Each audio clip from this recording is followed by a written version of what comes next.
Well, today's Friday. We made it to another Friday. April is progressing rapidly, which it should not do. Should not be allowed to do that. And painfully. Extra painfully. I don't know. It's just April. Big news.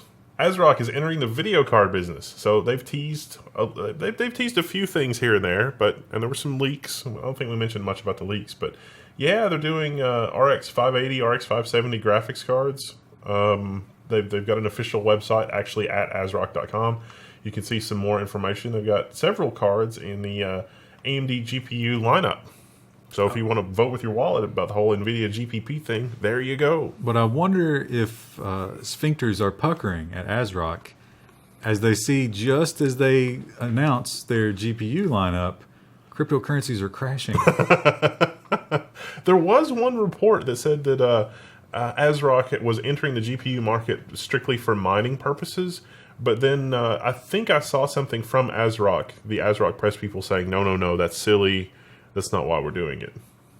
Well, So it is easy to imagine that perhaps AMD is sort of greasing some wheels here in the face of something like GPP. It seems like it would be easy for AMD to go to their investors and say, look, GPP is a real threat to us.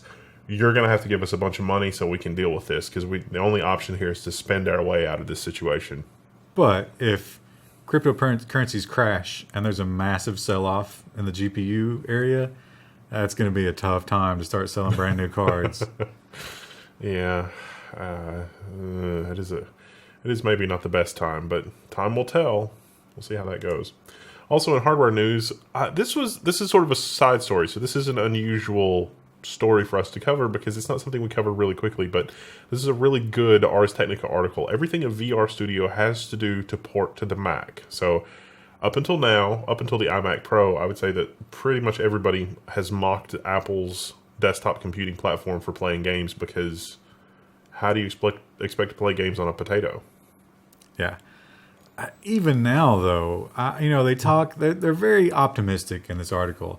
But if you think about the cost of those Macs that you can play games on, $5,000 and up. Is that really going to bring in a lot of new gamers? I guess it's good if you're one of those people that owns it, but I don't see a lot of crossover here. Apple's first steps into VR. So, the new iMac Pros, they've got the Vega GPU, and so that's part of it. But a lot of critics of Apple as a gaming platform, me included, said, well, even if you had a good GPU for Apple, it doesn't have like the driver architecture and the software stack to be able to support that. I mean, one of the reasons that Windows is still doing pretty well on the gaming side of things, even though Linux is a thing, is you've got really good unified support on the platform, on the operating system, for dealing with 3D acceleration. You've got DirectX, Vulkan is getting better, OpenGL is getting better. But on Linux, we've got this sort of mess between, Xorg and Wayland, and it doesn't seem to be the case on the Mac platform. And so these developers talk about their challenges getting VR up and running on the Mac, and it was surprisingly not as much of a headache, which is one of the reasons I wanted to mention this story, because it seems like if this relatively small outfit can do this fairly easily, that's kind of encouraging. Not for the Mac platform, but I think the bigger question is, bringing Mac people into the gaming world, is that going to increase or decrease the toxicity? And I say it's going to multiply it. I thought you were going to say, is it going to increase or decrease the market share for Linux? Will this supplant Linux as a gaming destination? Will people be doing gaming on Macs on their Hackintoshes? That's two entirely different groups of people. There's probably some overlap, but yeah, I can't imagine anybody that's. I mean, who would shell out $5,000? $5,000 for. Although I think those people would fit right in on the airplane in PUBG.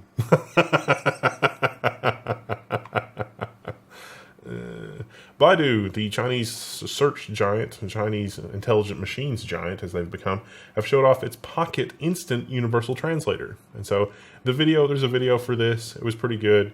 One of the people using it apparently didn't speak very good Mandarin, so that part didn't work so well. But otherwise, it worked pretty good. He was the English speaker. Oh, okay. So he was trying to struggle through, and it was so bad. It's not a magic wand. You need to be a fluent speaker for it to work. But this is really cool because it did a really good job.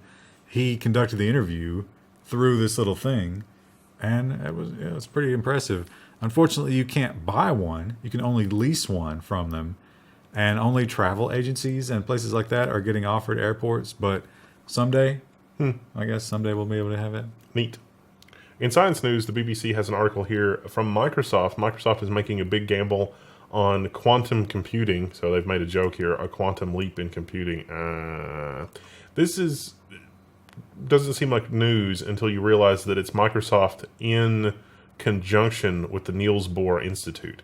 And so they're confident that they have found a better way to create more stable qubits for quantum computers. They're using a unique kind of particle. It starts with an M. I can't remember what the name of it is, but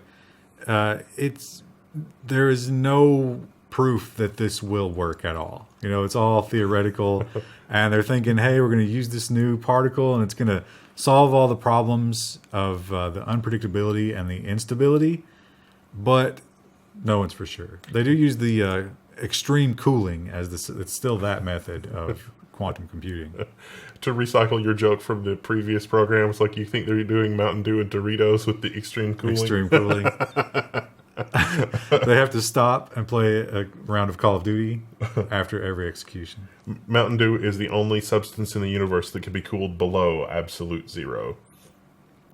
But if it is true, it does seem like this will be a huge leap over the competitors. Now, we've done recent stories with Google and IBM sort of, hopping over each other, leapfrogging each other with the qubit race. And if this works, Microsoft claims that they are going to immediately take the lead. Yeah, a harsh read of this is that Microsoft is so far behind in the quantum computing industry, they need a Hail Mary like this to have any hope of competing. Yeah, this is definitely a fourth down attempt. But the people at the Niels Bohr Institute, those are smart guys. So if they say that it should work theoretically, they may be onto something. So we'll see what happens. Also, really big news this week, the AV1 codec. You're going to be hearing a lot more about the AV1 codec. It has been released. And so you can get higher fidelity video bandwidth or you can get higher fidelity video in less bandwidth. And this is a completely open, royalty-free codec, which is huge for the industry. Sure, a lot of people are upset about that. The Impact Consortium is dispatching assassins as we speak. I think the working group for MPEG wasn't expecting their next protocol until 2020. Like, they're working on it, like whatever the next generation is. And if this is crazy, like if this is not really clicking with you guys, think about like H.264 or H.265. H.264 is, MPEG 4. It's what led about the video online revolution. You may remember MPEG 2, which came before that, which was pretty decent compression. Which is MPEG 2, a version of that is what's on DVDs, old school DVDs. So this is an H.265 is half the bandwidth of H.264. This is even a little bit better than that, and a little bit more high fidelity. This is just what the FCC was waiting for, to say, you don't need more bandwidth. You can watch Netflix with this new codec, and you don't. This is perfect, right? So here's the average weighted signal to noise, BD rate delta of AV1 versus HEVC. So 43% at 2160p, 17%, on average of all. So I don't know. It's exciting times. Just be on the lookout. You're going to see more of AV1. Now, the problem with AV1 is that a lot of people have hardware that have H.264 and now even H.265 hardware acceleration built in. Most people's phones even have H.264 hardware acceleration. That means low battery usage. That's not the case yet with AV1 because it was just made. But soon, ... TM. So, in a follow-up to our stories from the last couple of weeks, Uber has immediately pretty much settled with the family of a woman killed by their self-driving car. This is the one that we reported on, where the one was in the median and sort of stepped out in front of the car. And the police chief, I think, concluded that there was nothing criminal there. But, of course, there can still be civil suits from the family of the deceased. I don't think that was an official ruling. I think it was just like a preliminary, like, I don't see a problem here. But, yeah, I think for them, a large sum of money is worth this just going away. And apparently a non-disclosure agreement because they won't talk to anybody. Yeah, you don't. You want That's this, how you do it, folks. You want this out of the news. Pro criminal tip. if your self-driving car kills somebody, you want that out of the news as soon as possible. You don't want a long court battle bringing this back up to the public over and over. All that evidence enters the public record. There's discovery. And somebody has to pull apart your car and look at what's actually running it, the trade secrets. Yeah, this was smart.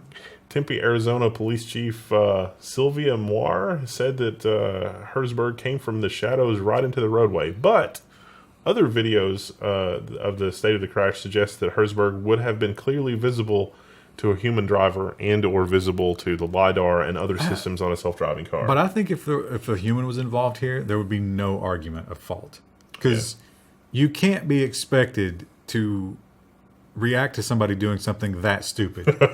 I mean, if someone throws themselves in front of your car, what can you do? Yeah. So now there could still be the civil case in that because anybody can sue anybody for any reason in this country. But yeah, I think. Do we hold self-driving? Oh, it's the boiler snake. You thought you'd never hear the boiler snake. He hates Uber, and he really, he hoped this destroyed them. So when he found out about the settlement, he was, well, you can hear. But yeah, I think a smart thing to do, and we didn't really get our answers in terms of who's responsible when a self-driving car kills somebody. No, it's who is responsible. I think we've got a story coming up about when it's legal or not to lie to a robot. And so, that's even... do you think that we'll see lawsuits in the future where... You remember the sticker that you put next to a banana and it totally freaked the AI out and it stopped seeing the banana? Like, what happens when people have clothes like that and they run out in front of self-driving cars to get the insurance money?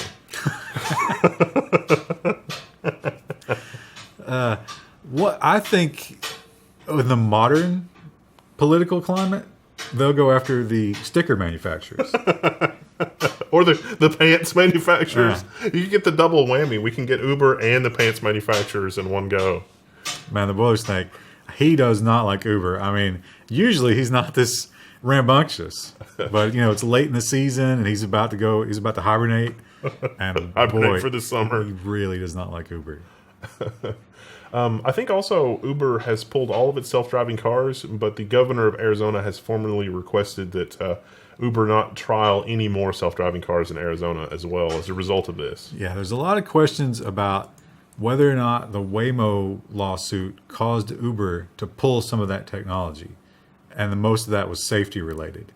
So if that turns out to be true, then you're talking about a negligence thing because you built a good product and you started using it and then you lost a lawsuit. So you just yanked all the safety out of it to keep from paying. So that is an interesting perspective. I mean, what if some of the technology stolen from Waymo is safety related, as you say, then all of a sudden that civil lawsuit, I mean, that could be in the tens of millions or even hundreds of millions of dollars because those technologies maybe could have prevented it. Yeah, and you can't make the argument that we didn't know because you built your original product because you knew. It is demonstrable that you knew, in fact. So self-driving cars can do no wrong, right? Well, maybe. The self-driving Chevy Bolt EV test car gets a ticket for not yielding to a pedestrian, but GM plans to protest this. So this should be really interesting when this comes up to court. So there was a pedestrian in a crosswalk situation 10 feet away from the crosswalk.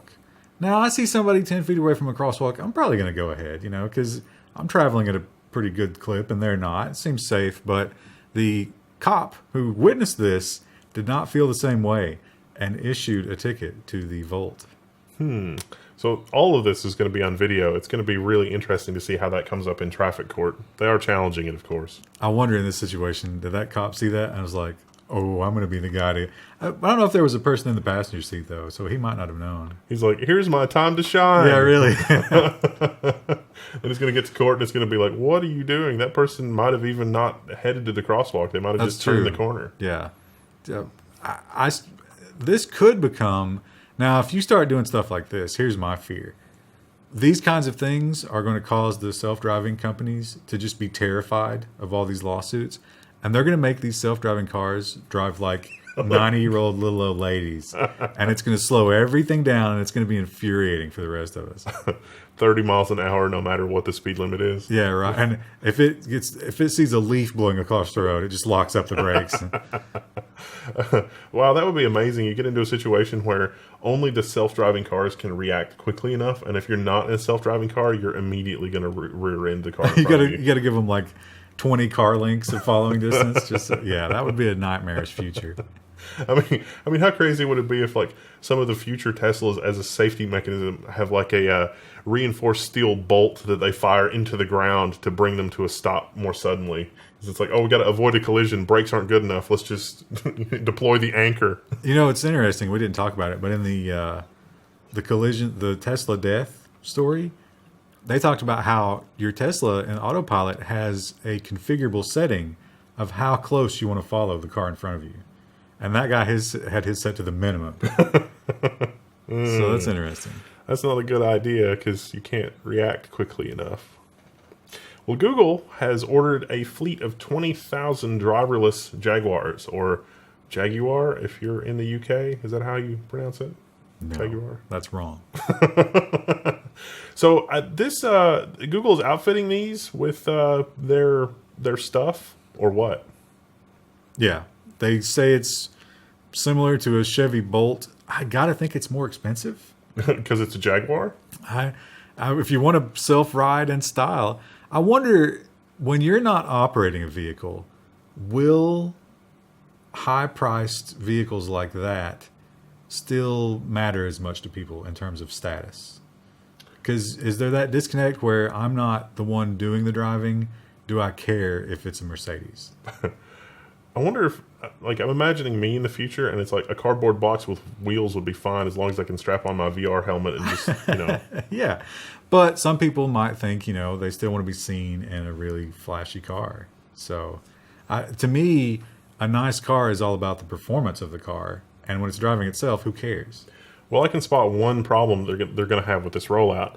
According to the article, production will begin in 2 years, and Jaguar expects to build the first 20,000 cars by 2022. The initial rollout is going to take place in Phoenix. So they're going to have to make up with the governor of Arizona before that happens because of the last story. Maybe they could take Uber's spot. I suppose higher-end cars will have better crash test ratings usually, and they have better collision and stuff like that. But when you're hitting civilians, just people, pedestrians, then I'm not sure. Also, I don't know if you guys can hear that, but the Boilermake's making an entirely new sound right now. Again, self-driving cars in general hates them. It's going to take, the AI is going to take its job. That's the sound of a boiler snake seething with anger, if you can hear that low hiss. Switching gears a little bit, Lockheed Martin now has a patent for a potentially world-changing fusion reactor. So Lockheed has patented a fusion reactor, and so this is really exciting. They don't expect to have it done for a few years. No, they submitted a 5-year plan in 2013. Yeah. So who knows if they're on schedule? Which, I mean, how often do you think the plans for nuclear reactors get done on schedule? Never. 0% of the time. 0% of the time. Yeah. But could be cool. And this thing, so fusion reactors, the problem has always been, how do you contain the fusion? Because if you can't contain the fusion, that's real bad. Yeah. So what they usually use magnetics to do that. And this one has this novel design where the bigger the reaction gets, the more the magnetic containment pushes against it. So they believe that that's going to be the answer for putting it in aircraft carriers and maybe even with some miniaturization in jets. Wow. A fusion-powered jet. That doesn't seem dangerous at all. You only fly those over the enemy. It brings a whole new meaning to kamikaze, too. I mean, Well, according to them, there's almost no chance, as long as this magnetic field is operating, for any sort of catastrophe like that. It's also the case that I think that they're going to have this operational. It was supposed to be 5 years from 2014, so that would be like 2019. So we might be only a year or two away. If they're on schedule. If they're on schedule. Now, the other cool thing about this is you can't really weaponize the byproducts of this. It uses tritium and deuteronium. Is that what the other one's Deuterium. called? Deuterium. Maybe. And Or wait, that's from Star Trek. That might be. But tritium you get from a byproduct of what's the battery stuff? I can't believe I can't think of that word. Sulfuric acid? No. The Hydrochloric acid? No, the good kinds of batteries. Alkaline? They'll tell us in the comment. They'll tell us in the comments. No, like in a cell phone. Lithium ion. Lithium, and the D one. I don't remember what that one is. We should have researched this more. We're going to say deuterium because Star Trek. It comes from seawater, so we actually have a supply of this stuff. If this works, the fuel is not going to be a big deal, and you can't make a nuke out of it afterwards. Neat. We need that. We need it really bad. I have to admit, I'm a little bit worried about Lockheed having this because Lockheed might be a part of that industrial, like the war industrial complex. Here's the thing. Here's the scary thing. Lockheed is like the heart of the military industrial complex. Like they're really inside, and the military industrial complex feeds on the oil conflict. But this would immediately disrupt all of the energy companies. So what you're saying is that this patent, somebody, like someday in about 50 years, a teenager is going to 3D print the stuff in this patent and have a basement fusion reactor after this has been deemed not like a dead end? Or I think, though, if you really want to go down that rabbit hole, the worst possible thing is they build a bad one and just blow it up somewhere. And it's like, oh, the world can never make this risk again. Get back on those oil fields. Oil is the best way. All right, so this is one of the more exciting stories that we have covered in a while. Is tricking a robot hacking under the law, and just what constitutes tricking a robot, first of all, and what would constitute tricking a robot for malicious purposes? And does that fall afoul of computer misuse or hacking or anything like that? Well, I bet in a court, if it came up to a judge making a decision, I bet they would rule that purposely circumventing a CAPTCHA would in fact be illegal. Yeah, I think that has actually come up before, and it has been ruled an abuse or like a trespass into the system. And then could you not try to use that as case law in the next step up, and that can just go on and on and on? It's a terrifying world. This is kind of, here's an analogy, and this is a bit of a stretch, but harming a police dog is the same charge as harming a police officer. So what if lying to a police bot becomes the same as lying to a judge? So what you're saying is we're going to have border bots that are part of the new extreme vetting, and you go in there and it's like, look, I just didn't want to give the bot my social media. I'm not actually a terrorist. And it's like, doesn't matter. Yeah, I could totally see that. And that would be a great loophole, similar to substitute bills, where they just don't bother to fix the laws and let it be that way, and then a bunch of people get caught up in that. Wow. Yeah, it is. It's fun to think about. It's fun to think about all the stories that we've covered in terms of manipulating machine learning algorithms. Like the manipulating an image recognition algorithm, or with self-driving cars. Well, the stop signs. Like people were manipulating stop signs, making the self-driving cars think there was a stop sign where there wasn't, or making them think that a defaced stop sign is not in fact a stop sign.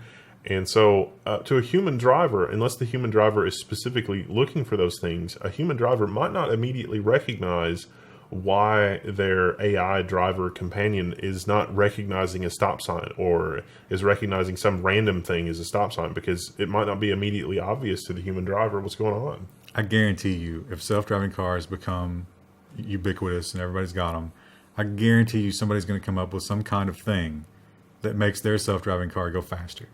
Because think about how dangle a carrot in front of the self-driving car. I don't know why. I don't know how you do it. Maybe you somehow get it to interpret the speed limit signs wrong or something. Although I'm sure there'll be GPS type data for that kind of thing. Whatever you've got to do, somebody's going to do it, and because they just want to get where they're going faster. Remember in Futurama, like one of my favorite inventions from Professor Farnsworth was when you stick your finger in the box, it tells you exactly how long you're going to live. Well, Wonder no more. AI has brought us that. This AI predicts your lifespan using activity tracking apps. So you run this on your phone, and based on how much your phone moves around, it tells you when you're going to die. Well, I think it can use like Fitbit and stuff like that too. To Yeah, give you yeah. even better data. So it's based on your activity level and how much you're sleeping, because the phone can tell when you're completely still in bed and stuff like that. It can't take things like diet into account, stress levels or stuff like that. But it turns out, even without that stuff, it's doing a pretty good job of predicting. That's not got me morbidly curious at all. Here's the thing that comes from that. So you combine this with your Fitbit and your health data that they're scraping from Google, and your insurance company starts to get this. How terrifying is that? Oh, that's not good. Yeah. They're going to be uninsuring a lot of people really quickly. Instead of pre-existing condition, it's going to be predicted condition. Oh, what a dystopian future. It's amazing. There is a guy that wrote a plugin. It took all of 3 hours to code a plugin that makes news comments more civil.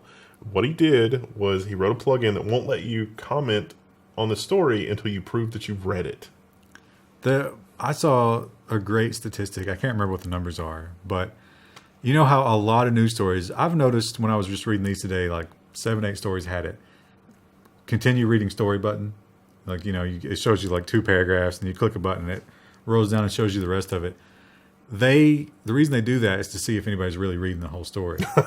And they tracked commenters versus people who clicked to read the whole story. There were always more commenters than there were people who read the whole story.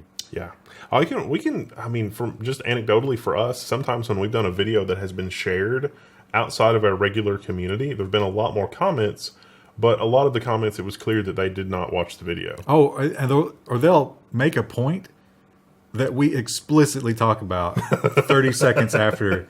People really do pause the video, and I can sort of understand if it's a long news program. There's a lot of different things. You just got to get your word in on whatever it is. But they don't even listen to the whole portion. It's just like, I have something to add. I must add it. Edit. Okay, yeah, you said that. Cool, thanks.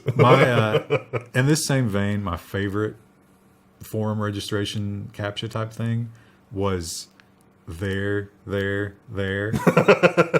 And it was just like a drag and drop, and it was a big sentence, and you had to track it in there. Oh man! So you had to get it grammatically correct. And you couldn't participate if you got that wrong. That's the greatest thing ever. You can read all the posts and you can like stuff, but you can't comment until you prove that you can write. Sorry, people. English is a second language. We don't mean to be mean. But you should learn that.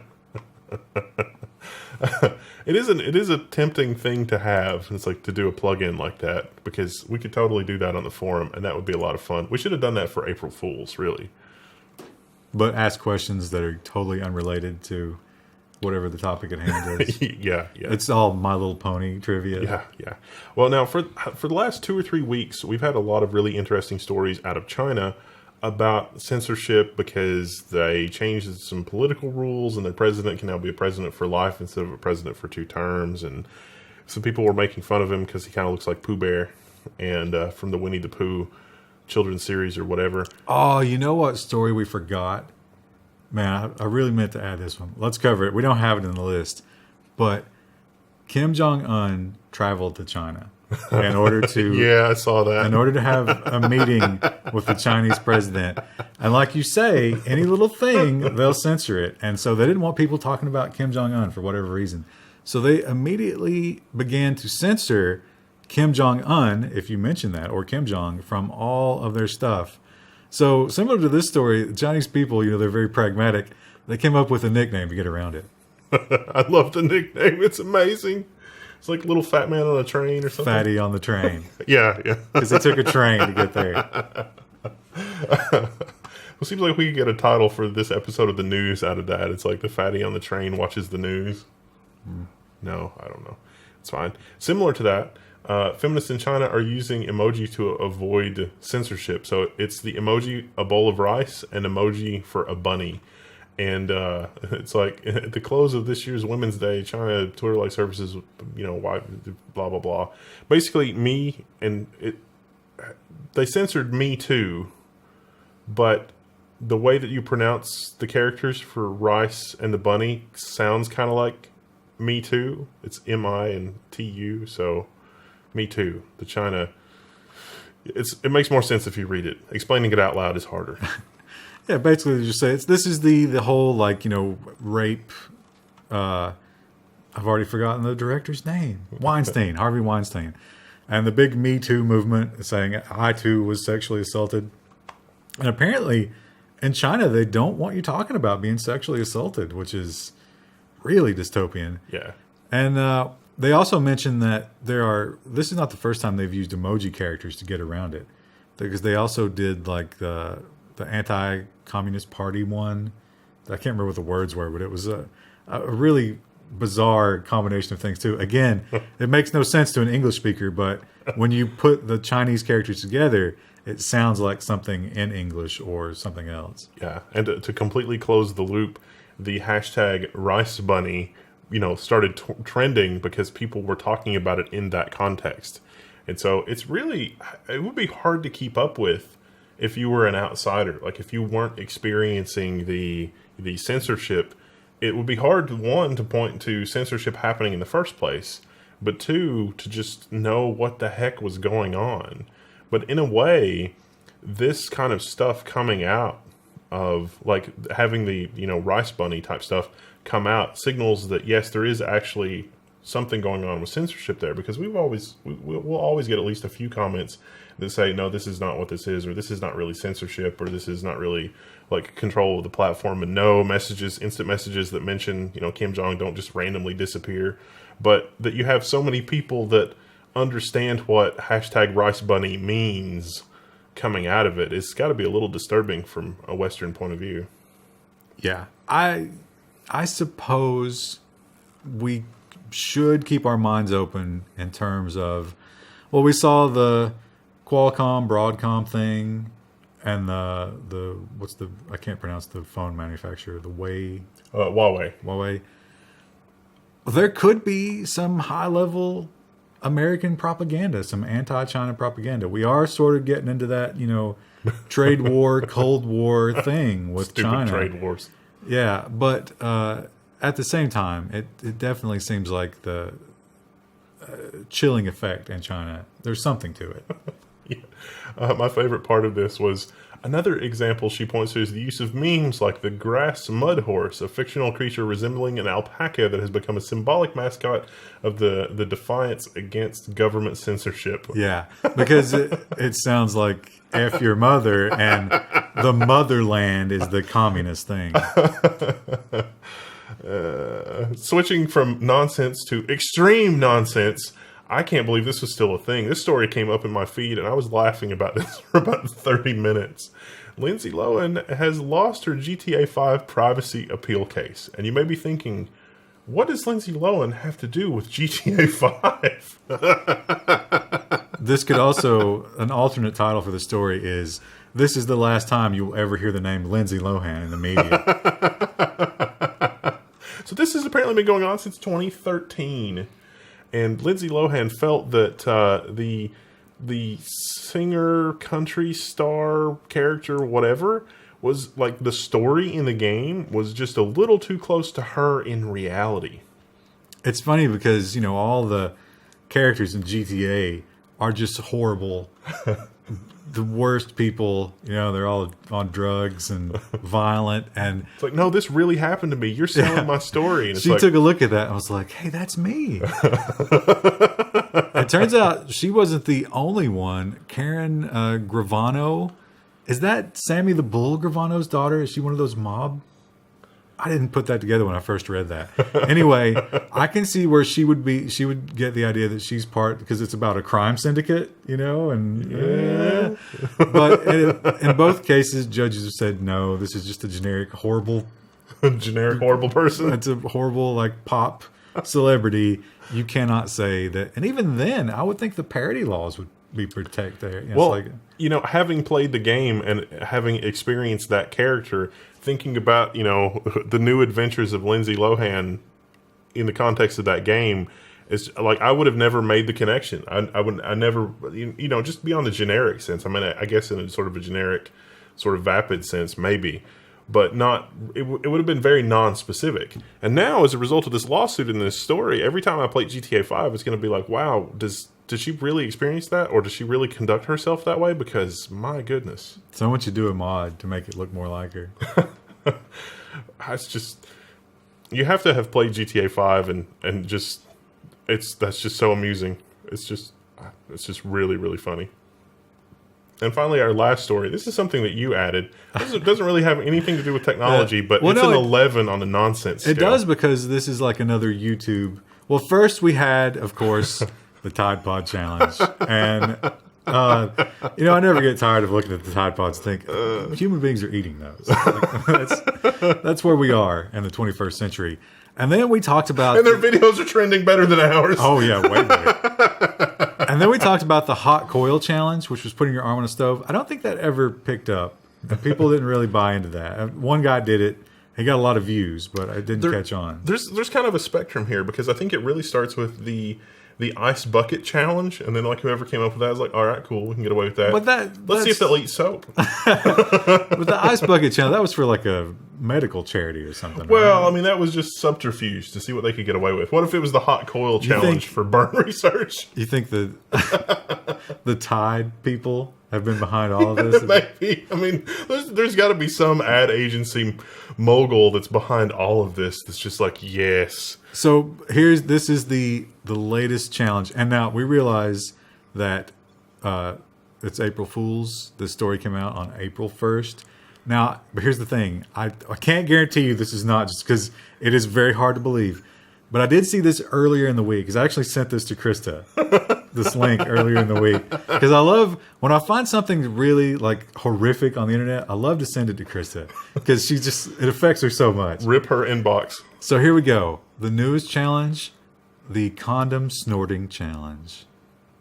And if you're wondering what that is, did you read the article? You didn't have time to read this. No. What do you think the condom, describe the entire process of the condom snorting challenge? I think that this is it's like, I don't know, tickle your nasal cavity by inhaling a condom, but you keep it here so that you can always pull it all the way out. Much worse than that. The condom goes in through the nose and then out through the mouth. Yeah. I think Steve-O did something like this with a noodle on Jackass. Seems like a great way to get a sinus infection. For sure. And, most condoms are treated with the is it monoxynil 9 or whatever, the spermicide, and you're snorting that and eating it. It seems like that would not be good for the mucous membranes of your... Yeah. But I guess it remains to be seen. This is a Florida Palm Beach Post, but also KMPH, whatever that is, has reported on this. Of course it's Florida. Of course Florida man snorts condom. But if you're a young person, you're trying to get started on YouTube, don't snort condoms. Don't snort anything on YouTube. Somebody's going to find that. It's like you're going to go to apply to the Waffle House, and they're going to find that video, and they're just going to be like, no, I'm sorry, we can't hire you. Or think about when all the countries start establishing the social media password when you at the gate, it's like, oh, I'm going to go to Australia. And you land, and they're like, you snorted a condom? You go right back onto the plane. I'm getting an idea for a new reality TV series. It's like a reality TV series where it's hidden camera, and it's like people are trying to get in, but their social media profile is filled with the most horribly offensive but actually legal stuff that you can possibly do. So when the border agent looks at it, it's just, him reacting to your horrible social media profile. That would be... I think what would happen is they would step up what's illegal quickly and dramatically rather than let that go on. Well, you've wasted another perfectly good 39 minutes with us. I guess we'll see you next week. I don't know. Seems like I need a closer. There's no closer. I don't have a closer. Got anything? There wasn't really a lot of news this week, to be honest. It was a kind of a weird week for news. It's Easter, but it won't be by the time you watch this. Easter will be a distant memory. We didn't do anything for April Fools because we couldn't come up with anything good. I think it's better to just not do an April Fools rather than have a half-assed April Fools. Yeah. And we may have inadvertently included some April Fool's news, which, if we did, will be a correction for next week. So you've got that to look forward to. Or not, because we'll just say it was April Fool's, right? We can get away with anything this week. And the background behind me is a reference to Monty Python's "Always Look on the Bright Side of Life." So I couldn't find one that had a subtle crucifix in the background because I thought that would be slightly offensive. I'm looking for houses right now. Like I'm house shopping, and that looks like something that could come out of any generic live, laugh, love suburban home. It's at the end of the movie, when they're at the end of the life of Brian, like when they're all on the crosses, and it's like, look on the bright side. This musical note. I don't know. It's Python humor. Okay, we're leaving now. We'll see you.